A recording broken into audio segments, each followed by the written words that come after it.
Energy's going to be in the building, right, on all different fronts. Both teams have had a tough little stretch here with the 0-4 and looking to right it and get back to their game. And then Brad coming in, I think that'll be the light part of the story.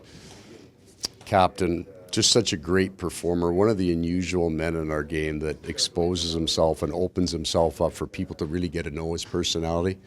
So even if you've never met Brad, if you're a Boston Bruin fan, you feel a connection. You know, you feel like you know the guy you see on TV and doing all his different things that I think are great for the game. So I would expect there would be an awful lot of Bruin fans that have connected with Brad over the years, even if they haven't met him, and they'll be here to show their appreciation for about 15 seconds, and then it's on. They're still Bruins fans, so yeah, it'll be a great atmosphere. You guys talked about these matchups, especially in the playoffs, being some of the nastiest, best exciting hockey. What is it about these two teams that kind of bring out the best in each other?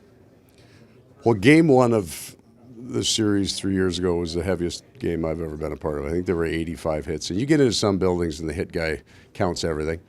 I think there were about 85 heavy ones, and that was the starting point to what has been I think the Boston Bruins taught us how to win in that series, right? How to stay on the fight, how to scratch and claw.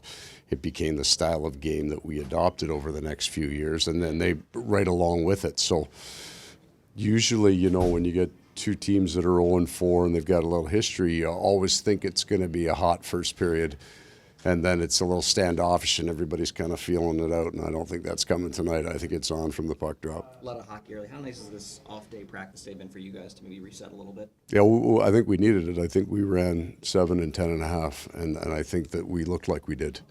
We don't. You know, it's a factor, not an excuse. That's the National League, and you got to play through it. But we looked like we were behind it a little bit in our last couple of games. We're missing a bit of that pop, and so we've had 2 days off, and we should be as good as we've been this whole trip. Any lineup changes tonight? None. Goaltender. Sergei.